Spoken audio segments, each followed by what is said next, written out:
Break के बाद एक बार फिर आप सभी का स्वागत है और न्यूज़ नाइट के अंतिम पड़ाव पर हम पहुंच चुके हैं। जाते जाते आपको एक बेहद महत्वपूर्ण खबर के साथ, जो कि पश्चिम एशिया में संकट से जुड़ी हुई है, उसके साथ छोड़े जाएंगे। दरअसल पश्चिम एशिया में शांति और संघर्ष के बीच की रेखा लगातार धुंधली होती जा रही है।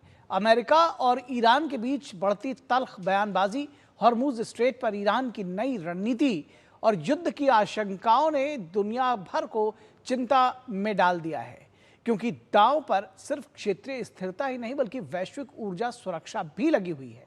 तो आप देखिए ये रिपोर्ट और हमें दीजिए इजाजत। नमस्कार। पश्चिम एशिया में शांति की उम्मीद और युद्ध की आशंका के बीच का संतुलन बेहद नाजुक दौर में है। अमेरिकी राष्ट्रपति डोनाल्ड ट्रंप ने गुरुवार को साफ कहा कि ईरान के साथ चल रही शांति वार्ता बॉर्डर लाइन पर है।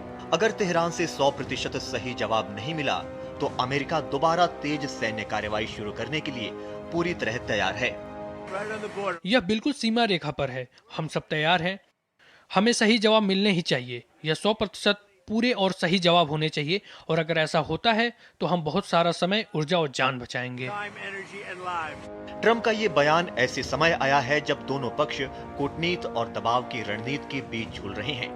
अमेरिका ईरान के परमाणु कार्यक्रम पर पूरी तरह रोक लगाने की मांग पर अड़ा है, जबकि ईरान अपनी संप्रभुता, ऊर्जा सुरक्षा और क्षेत्रीय प्रभाव बनाए रखने से पीछे हटने को तैयार नहीं है।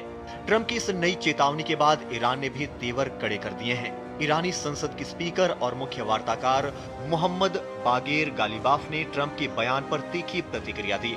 उन्होंने आरोप लगाया कि वाशिंगटन एक तरफ बातचीत का नाटक रच रहा है तो वहीं दूसरी तरफ युद्ध की धमकियां देकर तनाव बढ़ाने की कोशिश कर रहा है। गालिबाफ ने चेतावनी दी कि अगर अमेरिका ने फिर मिसाइलें दागी तो ईरान करारा जवाब देगा। अमेरिका और ईरान के बीच छिड़ी इस जुबानी जंग के बीच ईरान ने हाल ही में पर्शियन गल्फ स्ट्रेट अथॉरिटी का गठन किया, जो हॉर्मुज स्ट्रेट की प्रबंधन और निगरानी की जिम्मेदारी संभालेगा। इस नए प्राधिकरण ने हॉर्मुज स्ट्रेट की निगरानी क्षेत्र की स्पष्ट सीमाएं तय कर दी हैं। पूर्व में ईरान के कुह मुबारक से यूएई के फुजैराह के दक्षिण तक और पश्चिम में ईरान के केशम द्वीप से यूएई के अल कैवेन तक ईरान की सीमा तय की गई है।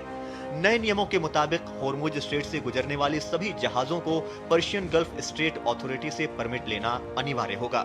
फ्रीक्वेंसी के इस्तेमाल और समन्वय के लिए भी इस अथॉरिटी के साथ संपर्क जरूरी होगा, जो वैश्विक शिपिंग पर सीधा असर डाल सकता है। ऐसे में ईरान की यह कदम अंतर्राष्ट्रीय जलमार्गों की स्वतंत्रता पर सवाल उठाता है और यूएई, ओमान जैसे पड़ोसी देशों के साथ भी तनाव बढ़ा सकता है। दुनिया भर में तेल निर्यात का एक बड़ा हिस्सा इसी स्ट्रेट से गुजरता है, इसलिए कोई भी गड़बड़ी वैश्विक ऊर्जा बाजार को हिला सकती है। ऐसे में यह संकट सिर्फ अमेरिका ईरान द्विपक्षीय मुद्दा नहीं रह गया है। ये वैश्विक ऊर्जा सुरक्षा, समुद्री व्यापार की आजादी और मध्य पूर्व की स्थिरता का सवाल बन चुका है। Bureau report, DD news.